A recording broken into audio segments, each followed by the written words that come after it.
Well, hi Nabilah, it's good to be with you. Yes, thank you for having me today. Of course. I told you that I'm starting a new mini-series called Equity with State. I've known you for a little bit. I know that you ran for Georgia 7 past cycle. Yes. And I just wanted for you to explain how, kind of your background, what led you to run this cycle. Sure. Well, I'm running for State Senate District 7, which is a newly created district. It's one of the most diverse in the state right now. And I grew up in Gwinnett County. I'm the daughter of working class immigrants from Bangladesh. And my parents came here to seek the American dream and give me and my little brother opportunities that they never had. I'm the first person in my family to graduate from college. And I decided from then on to get into political organizing work, where I've been in the trenches for over a decade now, actually, helping to elect Democrats get elected up and down the ballot, whether it's city council, gubernatorial, presidential, you name it. And so I've been very involved in making sure that we have the best people in positions of power to move the needle forward, to uplift our communities. And I recognized early on that we need to have bold, progressive leaders at the table to really, seek that transformational change that our communities need. And that's why I'm running for office today, because change can't wait. Like, we're overdue for it. And I'm running to give my community a voice and to be a strong, progressive voice at the table, because when we're not at the table, we're on the menu. And this district deserves to have someone that's going to advocate for them, whether it's for, health care access, or making sure our schools are fully funded, or fighting for our voting rights. So that's why I'm running for State Senate today. Well, with that in mind, what would you say as a person, as a citizen, what does voting mean to you? And do you believe that representation matters, and is it possible? Voting is so powerful that Republicans today in Georgia are trying to take that away from us, because they understand that if we vote, we can vote out these bad politicians and these bad policies. And so I believe that to be able to vote is our constitutional right, and it should be an easy process that it doesn't require us to go through multiple forms of paperwork or to wait in long lines. Our ability to vote gives us opportunities to elect leaders who believe in the same things that we do, that share lived experiences that we do. And that's why I believe representation matters, because if we want a government that is for us, it needs to be by us. So whether that means we get more Hispanic people elected, AEPI, Black people, working people, we need socioeconomic diversity, we need diversity, we need all sorts of types of people in order to have voices that represent our district, our state as a whole. And I think that, and that's why I've been, very passionate about helping to elect leaders that look and understand our communities. And so representation is extremely important, and it's just now we're seeing the tipping point, especially in Gwinnett County. Gwinnett County is the 7th most diverse county in the entire country. And we're starting to see leaders that look like us, and you can't be what you can't see. So this is like generational progress. We're gonna have kids that grow up to be like, I'm gonna be a state senator one day, I'm gonna run for governor one day. And so it's so important that we have different faces at the table that look like our communities. Absolutely. Well, because Georgia is changing, and Gwinnett County is, I would say, the face of that. They said by the middle of the century, Gwinnett will be the largest county by population, and the diversity is ever changing, I would say.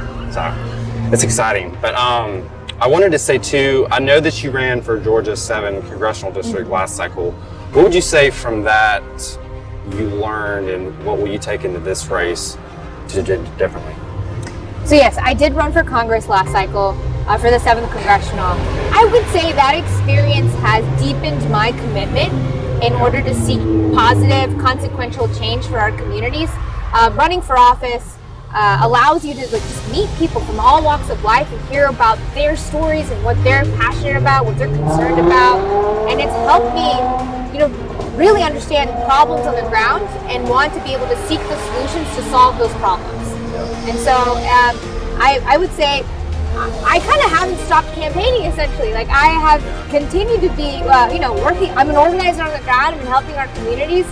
And so I would say that what I bring from my the things I learned from that my past campaign is you can't stop fighting for the people. You got to put one foot in front of the other, and you have to center people in your campaign, because that's the people that, I mean, you're essentially running for office to uplift the people in your community.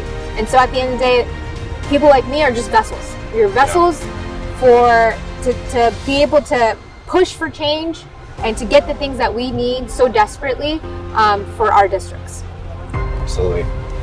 Well, and like you said, you mentioned it earlier, but if you're not at the table, you're on the menu. I mean, it's true. Like, because we for so long in our state have neglected voices that have always been there, but they've never been heard or listened to. That's good. Well, I wanted to say too, how do you best believe that by the end of your first term you could achieve equity for Georgia 7, but also for the state as a whole? Sure. Look, to me, equity is leveling the playing field and making sure we can uplift all of our communities. And I would say the number one thing that I'm focused on is healthcare. Making sure we expand Medicaid. We're one of 14 states that have yet to expand Medicaid. We're leaving billions of dollars behind by not implementing Medicaid and making sure that the people in our communities get the healthcare that they need. We have to, like, the fact that people are being denied healthcare or can't seek it because they don't have health insurance is mind-boggling to me. We live in the richest country in the world, and the amount of money in your pocket should not determine whether or not you can go see a doctor. I will work with my colleagues to expand Medicaid.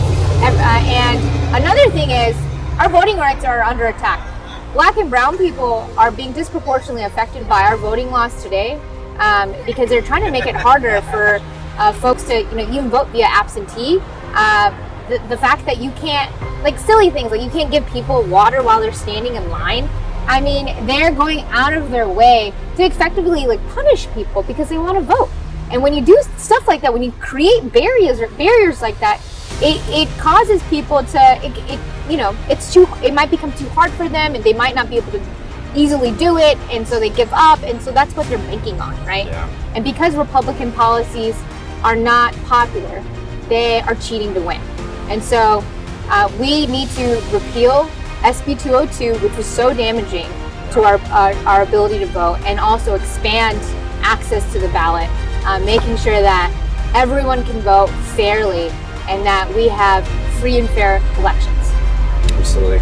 Well, I wanted to say, I know that the primary is May 24th, I believe, of this year. Is there anything you'd like to share with the next years to follow your campaign and get involved? Sure. So I'm running for State Senate District 7. As I mentioned before, it's one of the most diverse districts in the state. It's an open seat, and we need more progressive representation at the state legislature. We need folks that are going to be fighters and fight for more change that our community desperately needs. So if you want to learn more about my campaign and my platform, you can visit my website at www.nabilahislam.com, NABILAHISLAM. And you can also follow me on Twitter at Nabila4GA07 and my Instagram at nabila.a.islam. Awesome. Well, I had one final question. I'll let you go. And thank you for being with me today. What is your favorite place to visit in the summer in Georgia? What is my favorite place to visit in the summer in Georgia? Man, so because it's been the pandemic, I haven't really gone anywhere in the last couple of years, but I would say I like catching a good baseball game. Yeah. There's, if you guys haven't been, the Gwinnett Stripers at the Cool Ray Field in Lawrenceville is a really cool, popular spot right now. Cool. So I think that's a fun activity to do with your family, so I would suggest checking it out. Awesome. Well, thank you, Nabilah. Again, this is Caleb with DemX Media, Equity for the State.